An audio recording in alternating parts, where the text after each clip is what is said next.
Is this still the best team in the Big Ten? Even though they lost this game? And they're still favored over Oregon in a neutral site. So, I mean, the odds makers think it is. I think Ohio State realizes the defense has seen they've been made to bleed their own blood, and they know where those wounds are, and they have an opportunity to fix that. But then also, are you going to be able to deal with whatever Oregon does next after fixing those wounds? Because I think it's Oregon is the real threat, and clearly for Ohio State. If they lose at Penn State, you know what? Then 2 losses to the number 3 teams in the nation on the road, I think you're still in the playoffs. Steve, yeah. I think you hit on a key point, is that we did not get to see these bad defensive efforts in the past and a return trip against the same team. We didn't get to see a rematch. We should get to see a rematch here, and it'll be fascinating. Or we'll get to see them face, even if they don't get a rematch, if there's some kind of crazy tie-breaking system where, can you imagine Iowa or Illinois go to the Big Ten championship game with 1 loss in the conference? Fine. Then Ohio State's the 5 seed, in the playoff at 11-1. Great. And in the second round, they're playing Tennessee or somebody, and we'll get to see if the defense is with the frozen ready. Pipe. But yeah, we didn't get to see the Georgia rematch or the Michigan rematch. That's a great point. And I think that Ryan Day and anybody with any pride would like another shot at Oregon, no doubt. And there were good parts of this game. The first half for Ohio State, I mean, they had this thing. It was going really well. They went right down 10 plays, 75 yards, went right down the field and scored. And then they forced a punt. And, it just it kind of, went sideways after that. Quinshon Judkins hadn't had a fumble in 2 years, and he loses one.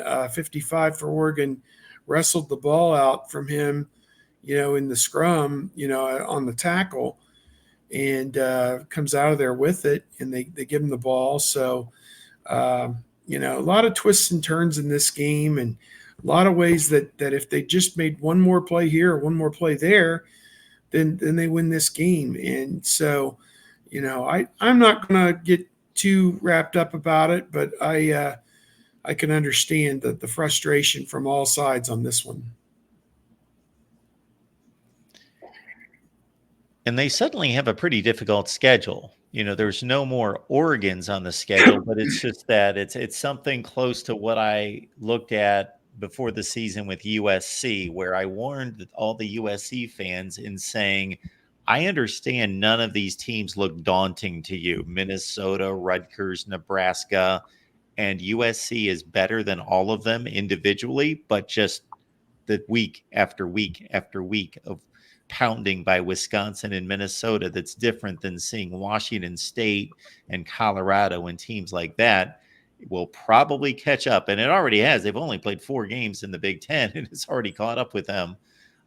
So Ohio State, of course, is built differently than USC, but still Nebraska, Indiana, Penn State, of course, and a few others that, there's a threat there. If Ohio State's playing a C- game and they're on top of their game and a few, to quote Steve, wonky things happen. Yeah, it's crazy. They still have to play Indiana, who's 6-0, Penn State, who's 6-0, Nebraska, who's 5-1, Michigan, who's 4-2.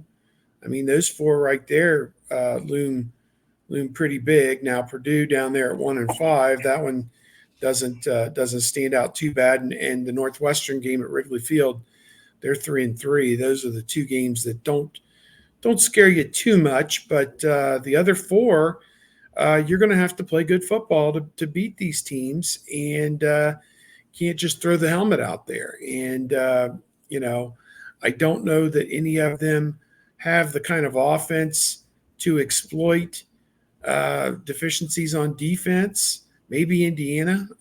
They've put up 285 points in 6 games. That's, of course, they've played an extra game than some of the teams, but are actually 6 is about right now. So they're they've done a lot of good things so far. Indiana has. So just go back to the drawing board. That's all you can do. And Ohio State's got to pick up the pieces and move on. Tony, we can wrap with a Big Ten look here. Steve's taken us that direction. I guess I have as well. Indiana, Nebraska intrigues me. Mhm. Indiana has basically passed Maryland, Michigan State's that level based on their ascension, but also those teams going the opposite direction. Now this is kind of a we're even. Who's better? Who's going to show that they can possibly continue? And Nebraska is going to bring defense. Indiana is going to bring this offense. Curtis Rourke is having a great season, 74%, 14 TDs, 2 picks. But Dylan Raiola is going to have to generate some offense, and he's been pretty lousy in the times that he's needed to be good, i.e. the fourth quarter and overtime against Illinois, and then against Rutgers, since Rutgers could be playing, 4 quarters or 4 games of full football and not being a threat to reach the end zone. He didn't need it, but he was pretty bad in that game. This is going to be an interesting matchup. Yeah, I'm definitely looking forward to it. I've got it on in the background behind me, simulating. I'll just let you know right now, Nebraska 31-16 late in the third. Oh, sure. Yeah. But clearly the Indiana offense on the video game is not up to par with the actual Indiana offense, and I think it's just fantastic that that's actually the big noon game. And if you would have said that back in August, people would have, like, what the hell is going on here? But this is going to be an opportunity for either of these teams to show that they are even more for real, even though they're going against the other. And you're still like, oh, are you for real? I think everything Indiana has done this season has been impressive. They've done what a good team should do. Now you got to defend your home turf and ride it out. But yeah, I'm looking forward to this one. Looking forward to all of the games this week. In fact, to just sit home, watch as much football as I can, fall asleep to watching football, wake up to watching football. But yeah, definitely looking forward to this one. Should be a good one. Should be exciting. Hopefully the weather is good and they can just throw the ball around and watch 2 good quarterbacks. And as you said, Dylan Raiola up and down, but that's life as a true freshman. Is this going to be one of those up games or is this going to be one of those down ones? Yeah, this week is quite a schedule. I mean, really, when you think about it, that Indiana-Nebraska game at noon, is big for the Big Ten, certainly. And then it's obviously the 2 huge SEC games are the ones that everyone's tuning in for: Alabama and Tennessee, at 3:30, and Georgia and Texas at 7:30. I mean, that'll be 4:30 for me out here on the West Coast. But yeah, I'm going to have breakfast with the Huskers and the Hoosiers on Saturday, and looking forward to that, I suppose. Michigan and Illinois is going to be an interesting one as well. That's one I've pointed to all season for the season as a possibility for an Illinois win. That was before we realized that everybody was lying to us at Michigan and that they couldn't throw the ball. So that's going to be a really, really ugly, hard-fought game. And in that way, it'll be fun. Yeah.